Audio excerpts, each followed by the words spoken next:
The mockery started at the grain elevator in Lamars, Iowa, on a sweltering afternoon in late June of 1968. Dale Werner had just finished unloading a truck of corn, was standing in the parking lot talking to 3 other farmers about his plans for the summer. And when he mentioned building a machine shed, they thought it was the funniest thing they'd heard all week. A shed? For a tractor? Ed Thompson said, actually laughing out loud. He was leaning against his new 1968 Ford F-250, arms crossed, grinning. "What's next, Dale? You going to put little rubber boots on it when it rains? Maybe tuck it in at night with a blanket?" The other 2 farmers there, Jim Carson and Bob Mitchell, started laughing too. They were all standing around Jim's pickup in the elevator parking lot, waiting for their turn at the scale, trying to stay in whatever shade they could find. It was 92 degrees, humidity oppressive, dust hanging in the air like fog. "Seriously, Dale," Bob said, wiping sweat from his forehead with a red handkerchief, "you're actually going to spend money building a shed for a tractor. Just park it by the barn like everyone else does. Like everyone's always done, tractors are built to be outside. That's the whole point of them. They're work equipment, not showpieces." Dale Werner was 39 years old that summer, had been farming 240 acres in Plymouth County since he took over from his father in 1956, 12 years of running his own operation. He was a quiet man, didn't argue much, didn't try to convince people of things, but he had strong opinions about equipment maintenance, opinions formed by watching his father's approach and his grandfather's before that. He'd just bought a used 1963 Farmall 806 for $4,200 cash from a farmer near Kingsley, who was upgrading to something newer. The tractor had 1,850 hours on it, 5 years old, in decent shape, and Dale had a plan for that tractor, make it last 30 years, maybe longer if he could. "I'm building the shed," Dale said quietly, not defensive, just stating fact. 30 by 40 feet, concrete floor, metal roof and siding, going to keep my equipment in it, all my equipment. Protect it from weather, from sun damage, from rust. Ed Thompson shook his head, still grinning. "Dale, that's probably $3,000–4,000 you're talking about spending on a building. For what? So your tractor doesn't get wet?" "Dale, that's foolish. That's wasteful. Use that money for something productive. Buy more land. Upgrade your planter. Something that makes you money." "The shed will make me money," Dale said. "Equipment that's kept inside lasts twice as long. Maybe 3 times. Won't rust out. Won't have sun damage on seals and hoses. Won't have moisture getting into places it shouldn't. I'll save thousands in replacement costs over the years." Jim Carson snorted, a dismissive sound. He was 42, farmed 320 acres, had strong opinions about most things. "My dad farmed for 43 years, never had an equipment shed, just parked everything by the barn out in the open, never had a problem, never needed a shed. That's how it's always been done. Your dad replaced his tractor every 8–10 years, Dale pointed out calmly. Bought new or newer used, sold the old one, cycled through equipment constantly. "Yeah, because equipment wears out," Jim said, like he was explaining something obvious to a child. "That's normal, that's farming. You use equipment hard, it wears out, you replace it. You can't make a tractor last 30 years, Dale, not with the hours we put on them. Not with the conditions we work them in. That's not realistic. That's not how equipment works." Dale looked at the 3 of them, at their confident smirks, at the certainty in their eyes that they were right and he was foolish. He didn't argue. Experience had taught him that some things you couldn't explain with words. You had to demonstrate with actions, with results, with time. "We'll see," Dale said simply. Then he got in his truck and drove home. Ed called after him, "Have fun wasting your money, Dale." More laughter followed Dale out of the parking lot. That night, Dale sat at his kitchen table with his wife, Sarah, going over the plans for the machine shed. Sarah was 37, had been married to Dale since 1950, understood her husband's careful, methodical approach to everything. "They laughed at you," Sarah said. It wasn't a question. They did. Does that bother you? Dale thought about it. Not really. They think I'm foolish. Maybe I am, but I don't think so. I think keeping equipment inside will extend its life significantly, and if I'm right, I'll save thousands of dollars over the years. If I'm wrong, I'll have spent $3,800 on a nice building that'll hold other things. Sarah smiled. You take care of things, they take care of you. That's what my mother always said. Your mother was right, Dale said. Over the next 8 weeks, through July and August of 1968, Dale built his machine shed. He did most of the work himself, hired help for the concrete work and the metal building installation, things he couldn't safely do alone. First came the site preparation and concrete slab, 30 feet by 40 feet, 200 square feet of workspace. Dale hired a concrete contractor to pour it properly, 6 inches thick, steel reinforced, with proper drainage slope toward the doors. That cost $200. Then came the metal building itself. Engineered steel trusses, galvanized metal roof and siding designed to last decades. 2 large sliding doors on the south side, 12 feet wide each, on commercial roller tracks. Dale did most of the assembly himself with help from 2 neighbors who didn't mock him. The building kit and doors cost $2,400. Electrical work, lighting, ventilation, another $200. Total cost $3,800. That was real money in 1968. Dale's entire gross farm income that year was maybe $18,000. He was spending 20% of his annual gross on a building to house equipment. His mocking neighbors heard about the costs and shook their heads. Waste of money, they said at the co-op, at church, at the cafe in town. The story of Dale Werner and his foolish equipment shed spread through the farming community like gossip always does. But Dale didn't care about gossip. When the shed was finished in late August 1968, he parked his 1963 Farmall 806 inside, drove it in, shut the big door, walked around the tractor in the cool, dim interior of the shed. No sun beating down on the paint, no rain to cause rust, no snow and ice to freeze into crevices, just a dry, protected space. Every night after fieldwork, Dale drove the 806 into the shed. Took an extra 5 minutes, but he did it religiously. Every morning, he rolled open the door and drove it out. When he wasn't using it, the tractor lived inside. His neighbors kept parking their tractors outside, exactly like they always had. That's what everyone did in 1968. You finished your work for the day, you parked the tractor wherever was convenient. By the barn, next to the corn crib, in the field if you were coming back tomorrow, and you went inside for dinner. The tractor stayed outside, weathering every storm, baking in every summer sun, freezing in every winter cold, rusting in every spring rain. Dale's tractor lived inside, protected, maintained, cared for. 5 years passed. By the summer of 1973, the differences were becoming visible to anyone who looked closely. Dale's 1963 Farmall 806 looked almost new. The paint was still bright red, International Harvester's distinctive shade, no significant fading, no rust on the hood or fenders or frame. The rubber components, the seat, the steering wheel, the hose connections weren't cracked from sun exposure. The hydraulic hoses were still pliable, not brittle. The tires still had the original sidewall flexibility. The engine ran perfectly, smoothly, no unusual sounds. The meter showed 4,100 hours. Dale's maintenance over 5 years had been minimal. Regular oil changes every 100 hours, grease fittings every use, occasional replacement of wear items. Total maintenance costs, maybe $800. The tractor looked and performed like it was 2 years old, not 10. Ed Thompson's 1964 John Deere 4020, which he'd bought brand new in 1964 for $8,200 and parked outside every single day since, looked rough. The distinctive John Deere green had faded to a pale, washed-out color.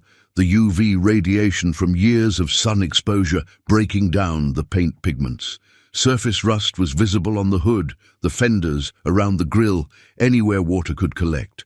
The seat was cracked and sun-damaged, the vinyl split in multiple places. The rubber steering wheel had developed permanent cracks.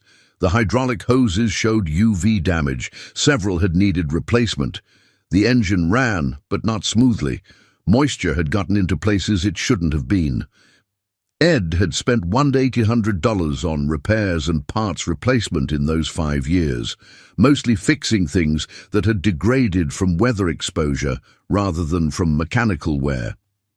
Jim Carson's 1965 International 1466 told a similar story. Bob Mitchell's 1966 Case 930 was even worse. Bob farmed right on the Missouri River bottom where humidity was higher, and his tractor showed extensive rust damage after just 7 years. In 1976, 8 years after Dale built his shed, the differences were stark and undeniable. Anyone with eyes could see it. Dale's 806 still looked and ran like a tractor half its age. Ed's 4020 was worn out, used up, ready for replacement. Jim's 1466 was rusting badly, had developed electrical problems from moisture intrusion. Bob's Case 930 had been through so many repairs that Bob himself admitted it would have been cheaper to buy new. All 3 mocking neighbors bought new tractors between 1976 and 1978, convinced they had no choice, that their old tractors were done. Ed bought a brand new John Deere 4440 in the summer of 1976 for $28,000, financed through John Deere Credit at 9.2% over 7 years. His payment was $429 per month.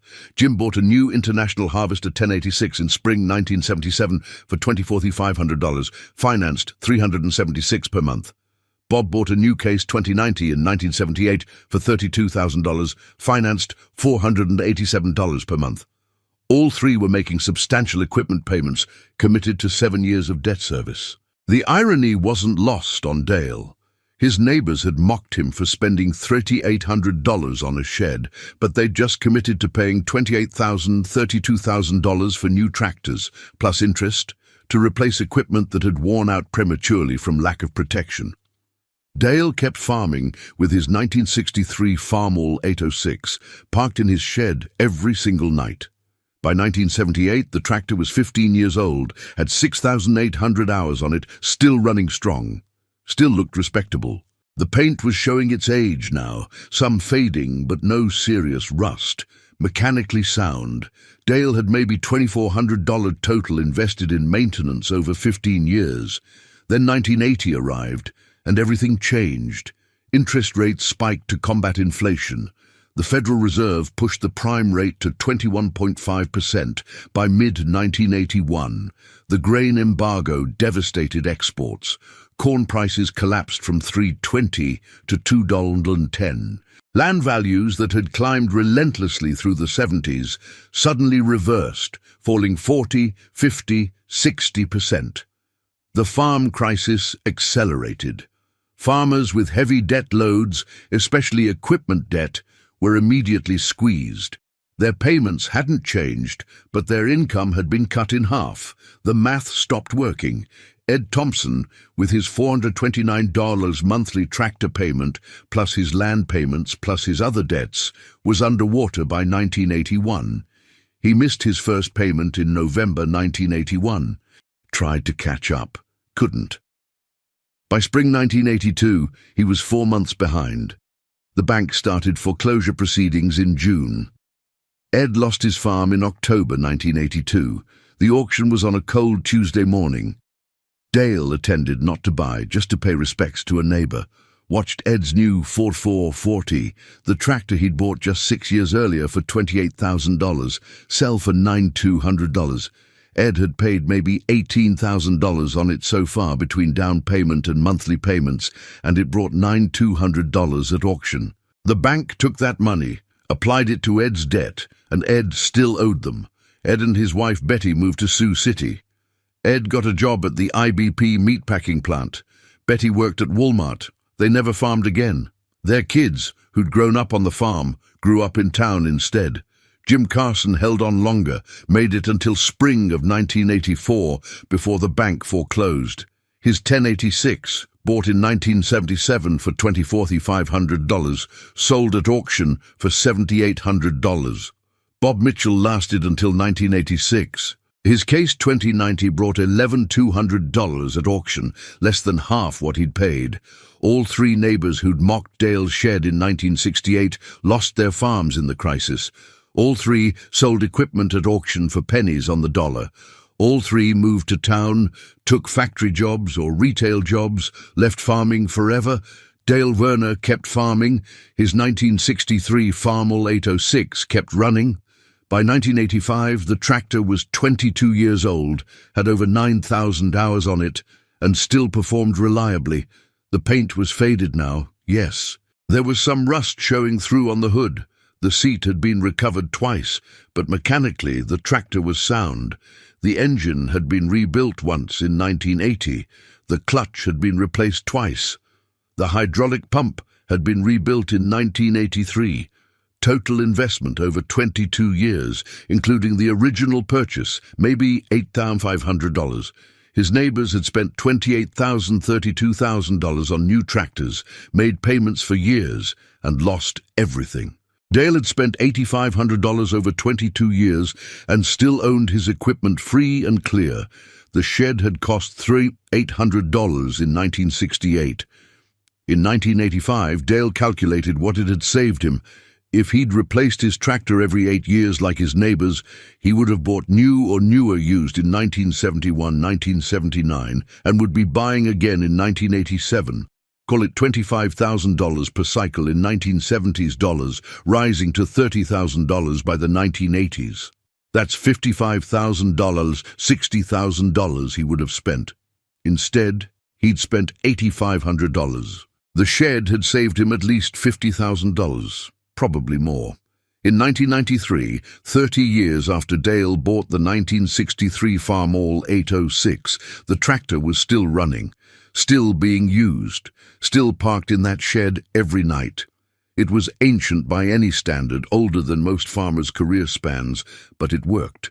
The paint was badly faded, rust visible in places, the sheet metal showing its age, but the engine, rebuilt twice now, ran. The transmission, maintained meticulously, shifted. The hydraulics, with replaced pumps and hoses, functioned. Dale had used that tractor for 11,400 hours over 30 years. Total cost over 30 years. Original purchase $4,200, maintenance and rebuild $6,800. Total $11,000. That's $367 per year average to keep a tractor running reliably for 3 decades. Compare that to his neighbors who'd bought new every 7 to 10 years, who'd paid $8,000, $32,000 per tractor over the decades. They'd spent $80,000, $100,000 or more on tractors over the same 30 years. Dale had spent $11,000. The shed they'd mocked in 1968 had been the difference. That $3,800 building had extended the life of Dale's equipment by 20 to 25 years. Compared to equipment stored outside. In 1998, after 35 years of service, Dale finally retired the 1963 Farmall 806. It still ran, but Dale was retiring himself at age 69. He'd bought a used International 1086 from an estate sale in 1994 for $12,000 cash, and that would be his final tractor before he retired. The old 806 got parked in the back corner of the shed, cleaned up, maintained, preserved. Dale couldn't bring himself to sell it or scrap it. Too much history. That tractor represented his entire farming philosophy. Buy quality, maintain it properly, protect it from the elements, make it last. Dale sold his 240 acres in 1998 for $1,650 per acre, $396,000 total. He'd farmed for 42 years with minimal equipment expenses because he'd taken care of what he had. Retired comfortable, debt-free, with substantial savings. Lived another 21 years, died in April 2019 at age 90. At Dale's funeral, his son Tom, who'd never farmed but had watched his father's careful approach to everything, gave part of the eulogy. In 1968, Dad built a machine shed for his tractor. Cost him $3,800, which was a lot of money then. His neighbors laughed at him, thought he was being foolish, wasteful, too precious about equipment. They said you couldn't make a tractor last 30 years. They said equipment wears out, you replace it, that's farming. Tom paused. Dad's tractor lasted 35 years. His neighbors' tractors wore out in 8, 10 years at most. Dad spent $11,000 total on his tractor over 30 years. His neighbors spent probably $100,000 or more cycling through equipment constantly. He looked out at the packed church. More importantly, when the farm crisis hit in the early 80s, Dad survived because he didn't have equipment debt. His neighbors, the ones who'd laughed at the shed, they lost their farms, all 3 of them. Lost everything because they had payments they couldn't make on equipment that had worn out prematurely from being stored outside. Tom's voice got quiet. Dad kept that old Farmall 806 until I was 30 years old. It sat in that shed for 3.5 decades, protected, maintained, cared for. And it outlasted every tractor that was parked outside. The shed cost $3,800 in 1968. Over 35 years, it saved probably $60,000, $70,000 in equipment replacement costs. But more than that, it represented Dad's philosophy. Take care of what you have, and it'll take care of you. After the funeral, some people drove out to Dale's old farm to see the shed. The new owner had kept it, used it for the same purpose Dale had built it for. The 1963 Farmall 806 was still there, preserved in the back corner, a monument to longevity. One old farmer, a man named Vernon, who'd known Dale for 50 years, stood looking at the old tractor and shook his head. We laughed at him. In '68, when he built this shed, we thought he was wasting money, thought he was being foolish. Turns out he was the smartest one of us. That tractor lasted longer than some farming careers, and this shed, the shed we mocked, is still standing 51 years later, still protecting equipment, still doing exactly what Dale built it to do. The neighbors mocked Dale Werner's tractor shed idea in June of 1968, thought spending $3,800 on a building to house a tractor was foolish, wasteful, unnecessary. They parked their tractors outside and bought new every 8 years. Dale's 1963 Farmall 806 lasted 35 years because it lived in that shed. His neighbors' tractors rusted out in 8 to 10 years from weather exposure. Dale retired comfortable in 1998 after 42 years of farming. His neighbors lost their farms in the 1980s crisis, buried under debt for equipment that had worn out prematurely. The shed cost $3,800. It saved $60,000, $70,000 over 35 years. The mockers lost. The careful farmer won. EOF Python 3, C print fchars, CP home Claude, script 10, TXT, MNT, user data, output script shed, lasted, TXT. But the story of Dale's shed didn't end with his retirement. It continued, became almost legendary in Plymouth County farming circles, a cautionary tale told at coffee shops and grain elevators. In 2003, 5 years after Dale retired, a younger farmer named Marcus Peterson came to visit Dale at his home in Lamaze. Marcus was 32, farming 480 acres, struggling with equipment costs. He'd heard stories about Dale's tractor that lasted 35 years and wanted to understand how. Dale, now 74, invited Marcus to drive out to the old farm with him. The new owner, a farmer named Jim Paulson, still used Dale's shed and had agreed to preserve the old 1963 Farmall 806 as part of the sale agreement. They stood in the shed, looking at the old tractor. Marcus walked around it, examining the paint, the frame, the components. The tractor was 40 years old now, hadn't been used in 5 years, but it still looked remarkably intact for its age. "I don't understand," Marcus said, My tractors look worse than this after 5 years. I've got a 1998 case that already has rust problems, hydraulic hoses cracking, electrical issues. It's only 5 years old and it's falling apart. This thing is 40 years old and still looks survivable. It lived inside, Dale said simply. Every night, every time I wasn't using it, it was in here, dry, protected from UV, protected from moisture, protected from temperature extremes. Marcus looked around the shed. But the cost, building this, maintaining it, wasn't it expensive? Built it in 1968 for $3,800, Dale said. Haven't spent a dime on it since except some roof maintenance in '89.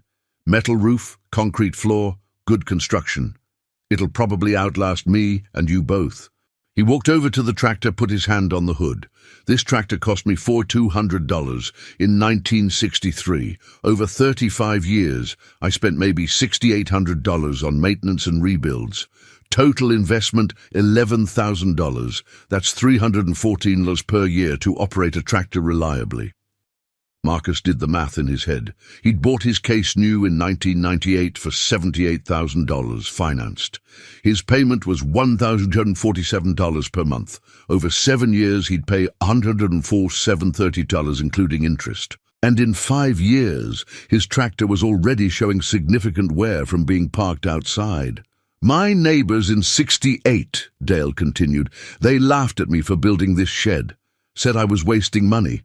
They parked their tractors outside, replaced them every 8 to 10 years, spent $80,000, $100,000 on equipment over the decades. I spent $11,000 on one tractor over 35 years. What happened to those neighbors? Marcus asked, though he suspected he knew. Lost their farms in the '80s crisis, all 3 of them. They had equipment payments they couldn't make when prices crashed. I didn't have payments. I survived. They didn't. Marcus looked at the old shed, at the old tractor, at the simple wisdom of protection and maintenance. I'm going to build a shed, he said. Dale smiled. Good. Your neighbors will probably laugh at you. Let them, Marcus said. Marcus Peterson built a machine shed that fall. 40 by 60 feet, concrete floor, metal building. Cost him $12,800, which was money he'd saved by not trading in his equipment as often as dealers recommended. His neighbors thought he was foolish, wasting money on a building. 10 years later, in 2013, Marcus's 1998 case was still running, still looking decent. His neighbors who'd parked equipment outside had already replaced theirs, some twice. Marcus had saved approximately $45,000 by making his equipment last longer through proper storage. The 2008 financial crisis hit agriculture hard, though not as catastrophically as the 1980s. Farmers with heavy debt struggled. Farmers like Marcus, who'd kept equipment costs down by building a shed and maintaining what they had, survived more easily. Dale Werner died in April 2019 at age 90. His funeral was large, over 400 people, including many younger farmers who'd heard stories about his approach to equipment and wanted to pay respects. At the reception after the funeral, a group of farmers in their 30s and 40s gathered around Dale's son Tom, asking questions about the shed, about Dale's philosophy, about how to make equipment last. Dad wasn't doing anything revolutionary, Tom said. He was just applying common sense that everyone used to know. Before the 1950s, before equipment became disposable in farmers' minds, people took care of things. They built barns for animals and sheds for equipment because protection extended life. Somewhere between 1950 and 1970, farmers started parking equipment outside, treating it as disposable, replacing it constantly. Dad never accepted that mentality. One young farmer, couldn't have been more than 30, said, I'm paying $2,100 a month on equipment. Tractor, combine, planter, I'm drowning. I make the payments but barely. There's nothing left over. How much of that equipment is parked outside? Tom asked. All of it. Don't have a shed. How long you expect it to last? The young farmer shrugged. Dealer says I should trade the tractor every 5 to 7 years to avoid major repairs. Keep it fresh, he says. Tom shook his head. That dealer is selling you a cycle of perpetual debt. Trade every 5 to 7 years means you're always making payments, always owing, never getting ahead. My dad's tractor lasted 35 years because he protected it. Your equipment is designed to last that long too, but it won't if you leave it outside. The dealer knows this. He benefits from it. Another farmer spoke up, older, maybe 55. I knew your dad, knew him for 40 years. I was one of the guys who laughed at him when he built that shed in '68. I was 22, knew everything, thought Dale was an old fool wasting money. I'm 60 now and I finally understand. I wasted hundreds of thousands on equipment over the decades. Dale spent a fraction of that, and he retired comfortable while I'm still working, still making payments, still struggling. The man's voice broke slightly. I wish I'd listened in '68. I wish I'd built the damn shed. I'd be retired now. Instead, I'll probably die farming, still owing someone. The room went quiet. Then Vernon Schmidt, the old farmer who'd known Dale for 50 years, spoke up. He was 92 now, still sharp, one of the few from Dale's generation still alive. You want to know what made Dale different? Vernon said. It wasn't intelligence. A lot of smart farmers went broke. It wasn't hard work. Dale worked hard, but so did everyone else. It was time preference. Dale was willing to invest today for returns tomorrow. Spend $3,800 on a shed today to save $60,000 over 30 years. Most farmers wanted returns today, wanted to look successful now, even if it meant debt tomorrow. Vernon continued. Dale didn't care about looking successful. He cared about being successful. Those are different things. Looking successful meant having new, shiny equipment. Being successful meant owning what you had, having no debt, being able to weather bad years. Dale chose being successful over looking successful. Most farmers choose the opposite. The conversation at Dale's funeral reception lasted hours. Younger farmers taking notes, asking questions, trying to understand how to break the cycle of constant equipment replacement and perpetual debt. Tom shared his father's maintenance logs, his cost records, his systematic approach to equipment care. 6 months after Dale's funeral, 5 farmers in Plymouth County built equipment sheds. Within 2 years, 12 more. The idea spread, farmers teaching farmers. The wisdom that had been mocked in 1968 finally being recognized as wisdom in 2019. The 1963 Farmall 806 still sits in Dale's original shed, now 56 years after he built it. The shed is still solid, still functional, still protecting equipment. Jim Paulson, the current owner, maintains it carefully. Occasionally brings people by to see it, to show them the tractor that lasted 35 years because one farmer in 1968 decided to build a shed and got mocked for it. The shed cost $3,800 in 1968. In today's dollars, that's about $30,000. Over 51 years, that building has protected millions of dollars worth of equipment, extended the life of countless machines, saved multiple farmers from the cycle of perpetual replacement debt. Dale Verner's neighbors mocked his shed idea in June 1968. They laughed at him for spending money to protect a tractor. They parked their equipment outside and replaced it every 8 years like everyone else. Dale's tractor lasted 35 years. Theirs rusted in 8. Dale retired wealthy. They lost their farms. The shed they mocked became legendary. The philosophy they rejected became wisdom. That's the whole story.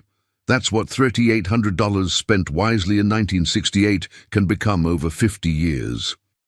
In 2024, 56 years after Dale built his shed, a documentary filmmaker from Iowa Public Television came to Plymouth County to do a story about sustainable farming practices.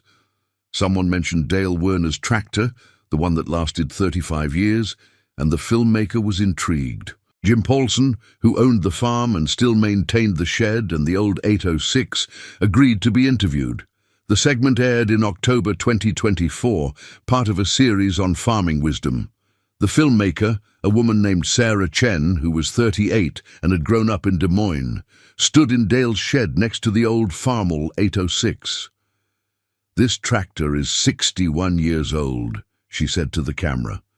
"It was purchased used in 1963, farmed continuously until 1998, and still runs today. The farmer who bought it, Dale Werner, built this shed in 1968 specifically to protect his equipment. His neighbors mocked him for it." The camera panned across the shed, showing its solid construction, the concrete floor still level, the metal roof still tight, then back to the tractor. Dale's neighbors, who parked their equipment outside, replaced their tractors every 8 to 10 years, Sarah continued. They spent hundreds of thousands of dollars on equipment over their careers. Dale spent $11,000 on this one tractor over 35 years. His neighbors lost their farms in the 1980s crisis, buried in equipment debt. Dale retired wealthy. Jim Paulson spoke on camera. "When I bought this property in 1998, the shed and the tractor were part of what attracted me. I'd heard stories about Dale Werner, about his approach. I wanted to learn from it. I've been parking my equipment in this shed for 26 years now. My 1994 International is still running strong, looks decent, because it lives inside. My neighbors replace their tractors every 7-8 years. I'm on year 30 with mine." The documentary segment went viral in farming communities. Within weeks, it had been viewed over 200,000 times on YouTube. Comments flooded in from farmers across the Midwest, many sharing their own stories of equipment that lasted decades when protected, or equipment that wore out quickly when left outside. One comment from a farmer in Nebraska: "My grandfather built a machine shed in 1971. Everyone said he was wasting money. His 1969 John Deere 4020 lasted until 2004, 35 years. I still farm with it occasionally. The lesson is simple: protect your investment." Another from South Dakota: "I built a 60x80 shed in 2015. Cost me $48,000. My neighbors said I was crazy. 6 years later, my equipment looks new. Theirs looks like scrap. I've already saved probably $30,000 in avoided replacement costs. The shed will pay for itself in 15 years. Then it's pure savings." The documentary had an unexpected effect. It started a shed-building movement among younger farmers. Companies that built agricultural metal buildings reported a 30% increase in orders in 2025. The idea that Dale Werner had been mocked for in 1968 had finally, 57 years later, become conventional wisdom. At a farming conference in Sioux City in March 2025, a panel discussion on equipment longevity featured Jim Paulson as a speaker. He brought photos of Dale's 1963 Farmall 806, maintenance records, cost analyses. The single smartest investment Dale Werner made wasn't buying a good tractor, Jim told the audience of 300 farmers. It was building a $3,800 shed to protect that tractor. That shed multiplied the return on his equipment investment by 3 or 4 times. It was the difference between farming for 42 years debt-free and losing the farm in the 80s crisis like his neighbors did. A young farmer in the audience, couldn't have been more than 25, raised his hand. "I'm just starting out. I've got $150,000 in equipment loans already. Everyone says that's normal, that's just farming now. But hearing this story makes me think I'm doing it wrong. How do I get off this treadmill?" Jim's answer was blunt. "You probably can't. Not quickly. You're already in the debt cycle. But you can stop making it worse. Build a shed, protect what you have, make it last. Stop trading equipment every 5 to 7 years like dealers want you to. Run your equipment 15, 20, 25 years. That's how you break the cycle. It takes time, takes discipline, but it works." Another farmer asked, "But equipment wears out. You can't really make a tractor last 25 years, can you?" Jim smiled. Dale's lasted 35. Mine's at 31 and counting. Yes, you can make it last. You just have to protect it and maintain it. The dealers don't want you to know this, but equipment is built to last decades if you take care of it. They profit from you replacing it constantly. Break that cycle and you break their business model. That's why they discouraged Dale from building his shed. They knew it would hurt their sales. The conference session ran over by 45 minutes because farmers kept asking questions. How big should the shed be? Concrete or gravel floor? Metal or pole barn? How much does it cost? How long until it pays for itself? Jim answered patiently, but his main message was consistent. Don't overthink it. Build something solid that protects from weather. Get your equipment inside. That's 90% of the battle. Dale's shed wasn't fancy. It was just functional. 30 by 40 feet, concrete metal building, but it lasted 57 years and counting. Do that, and you'll save hundreds of thousands over your farming career. Dale Werner's shed, built in 1968 for $3,800 while neighbors mocked him, became one of the most influential structures in Plymouth County agricultural history. Not because it was grand or innovative or complicated, because it was simple, functional, and based on wisdom everyone used to know but had forgotten. Protect your investments, and they last longer. The neighbors who mocked it in 1968 lost their farms by 1986. Dale farmed until 1998 and retired wealthy. The shed still stands in 2025, still functional, still protecting equipment, still teaching the lesson its builder wanted to teach. Take care of what you have, and it'll take care of you.